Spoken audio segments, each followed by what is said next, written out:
Los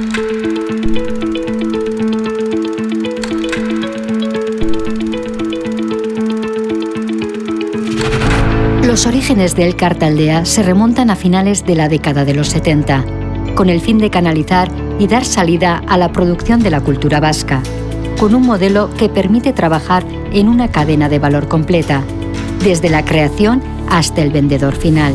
Se definen así como una industria cultural. Elkar Taldearen helburua da euskal kultura sustatu eta garatzea. Eta horretarako ematen dugun bidea da ekonomia eta enpresa euskal kulturaren alde jartzea. Bi pauso garrantzitsu eman ditugu. Alderdi batetikan, enpresa guztietako akzioak gaur egunean fundazio baten jabegoa dakate, eta gero hasieratikan baloretan egin dugula gure ekimena.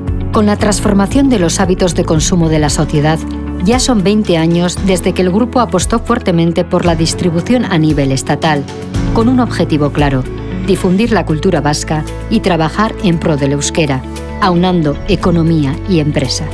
Elkar gure sektorean dabilen edozein enpresa bezala aritu da azkeneko urteetan sektorean gertatzen ari da nolabaiteko paradigma aldaketa horri egokitzen. Ikusi zuen ere merkatua liburu banaketaren sektorean zerikusi handia duela liburuaren logistikarekin, kontzentrazio prozesu bat gertatzera zihoala estatuko merkatu horretan eta estrategikoki jo zuen bere merkatua zabaltzera eta edapen bat izatea ere prozesu horren aritik nolabait estatuan erreferente bat izateko.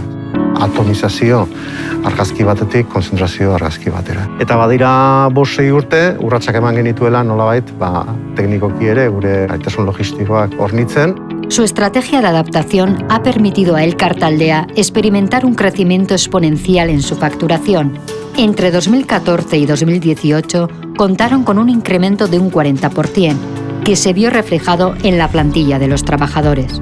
Hoy por hoy, la empresa cuenta con 450 profesionales. Taldeko 4 argitaletxeetan ia 200 titulu berri argitaratzen ditugu urtero eta hoietaz gain beste 400 berargitalpen, 600 titulu jartzen ditugu merkatuan.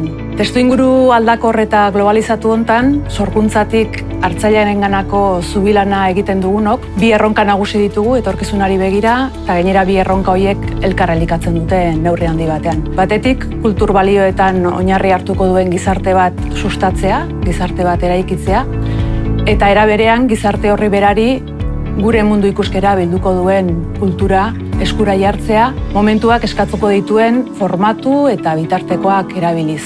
Digitalizazioa mehatxu baino erronka da, realidade bada, eta guk ezinbestean egokitu beharra daukagu zailtasun horietara eta gainditzen saiatu, ez da? La apuesta de Elkar Taldea es acercar el sector hacia una realidad de modelo europeo, para alcanzar así un proyecto sostenible de cara al futuro.